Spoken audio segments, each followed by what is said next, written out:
చిత్ర పరిశ్రమలో దర్శకుడిగా ఎంతో మంచి గుర్తింపు సంపాదించుకున్నటువంటి డైరెక్టర్ రాజమౌళి గురించి ప్రత్యేకంగా చెప్పాల్సిన పని లేదు. ఈయన దర్శకుడిగా ఎన్నో అద్భుతమైన సినిమాలను ప్రేక్షకుల ముందుకు తీసుకువచ్చి తెలుగు చిత్ర పరిశ్రమ ఖ్యాతిని అంతర్జాతీయ స్థాయికి తీసుకువెళ్లారు.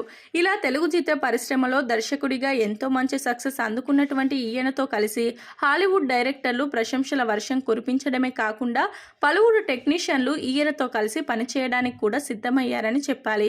ఇలా రాజమౌళి సినిమా అంటే ప్రతి ఒక్కరు కూడా ఎంతో ఆసక్తి చూపిస్తున్నారు. ఇక ఈయన ఒక దర్శకుడిగా ఎంతో మంది సెలబ్రిటీలను ఎంకరేజ్ చేస్తూ ఉంటారనే సంగతి కూడా మనకు తెలిసిందే. ఇలా నటన పరంగా అందరినీ ఎంకరేజ్ చేసే ఈయనకు పలువురు సెలబ్రిటీలను చూస్తే అసలు ఏమాత్రం నచ్చదని, వారిని చూస్తే అసూయ కలుగుతుంది అంటూ డైరెక్టర్గా ఓ సందర్భంలో చెప్పేశారు. మరి రాజమౌళికి ఎవరు నచ్చరనే విషయానికి వస్తే ఈయనకు మలయాళీ నటీనటులు అంటే నచ్చరని ఒక సందర్భంలో వెల్లడించారు. ప్రస్తుతం మలయాళీ నటీనటుల హవా కొనసాగుతుంది.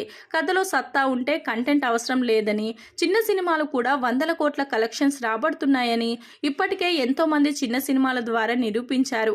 అయితే ఇటీవల మలయాళం నుంచి వచ్చినటువంటి మంజుమల్ బాయ్స్, ప్రేమలు వంటి సినిమాలు తెలుగులో కూడా ఎంతో మంచి సక్సెస్ అందుకున్న సంగతి తెలిసిందే. ఇక ప్రేమలు సినిమాని కార్తికేయ డిస్ట్రిబ్యూటర్గా తెలుగులో విడుదల చేశారు. ఈ సినిమా ఎంతో మంచి సక్సెస్ అందుకుంది.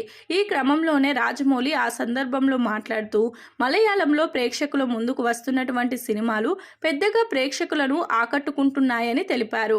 వారు చిన్న చిన్న ఎక్స్ప్రెషన్స్తోనే అందరినీ ఆకట్టుకుంటున్నారని, నేను ఎంతో కష్టపడి పనిచేసి తెరకెక్కించిన ఫైట్ సన్నివేశాలకు చప్పట్లు కొడుతుంటే వీళ్ళు మాత్రం చిన్న ఎక్స్ప్రెషన్స్తో ఆ చప్పట్లు దక్కించుకుంటున్నారని తెలిపారు.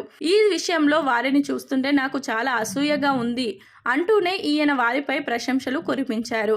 ఇలా ప్రశంసలు అందుకోవడం అంటే చాలా కష్టమైన పని అని, దాని వెనుక ఎంతో కష్టం ఉందని తెలిపారు. ఇక ప్రస్తుతం రాజమౌళి మహేష్ బాబుతో సినిమా చేయబోతున్న సంగతి తెలిసిందే.